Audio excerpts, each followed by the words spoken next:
देखते हैं ये सवाल जैसे आईबी और एसीआईओ में पूछा गया और आप शायद आप एसीआईओ की भी तैयारी कर रहे होगे, तो हमें हर तरीके के सवाल सीखने पड़ेंगे।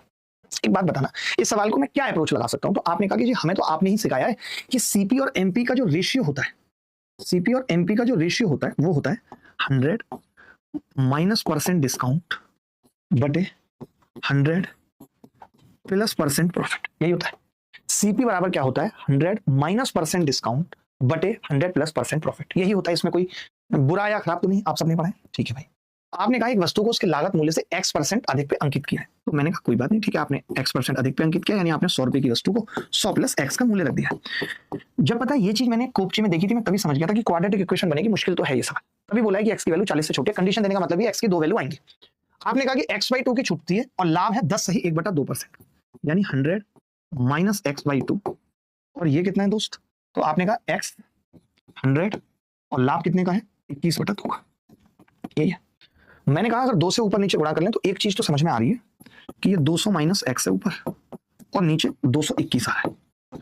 जैसे ही 221 मेरे दिमाग में आया तो मैंने कहा 221 तो 13 गुणा 17 की मल्टीप्लीकेशन होती है।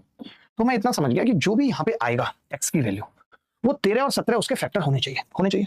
मैंने कहा x की वैल्यू अगर 35 रख दूं तो 135 का फैक्टर ना तो 13 है ना तो 17, ये उत्तर नहीं होगा। मैंने कहा 25 रख दूं तो 125 का फैक्टर भी नहीं होगा। 30 रख दूं तो आपने कहा 130 बिल्कुल फैक्टर होगा, 13 इसका फैक्टर है, और 20 रख दूं तो भी नहीं होगा। अगर पेपर में वक्त कम है तब तो मैं 30 लगा के आगे बढ़ जाऊंगा। मेरा दिल है कि नहीं मैं चेक कर लूं, तो मैं चेक भी कर सकता हूं। 100/130 आ रहा है, यहाँ पे रखूंगा अगर x की वैल्यू 30 तो 170 आ जाएगा, 170 से 17 कट जाएगा और नीचे 130 बचेगा। चेक भी कर सकता हूं।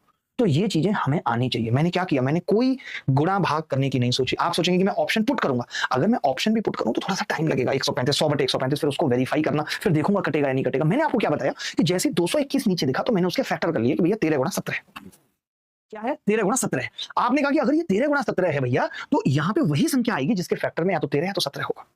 आएगी नहीं आएगी? गलत कह रहा हूं तो आप बताओ कि जी गलत कह रहे हो मास्टर जी, बताओ आप।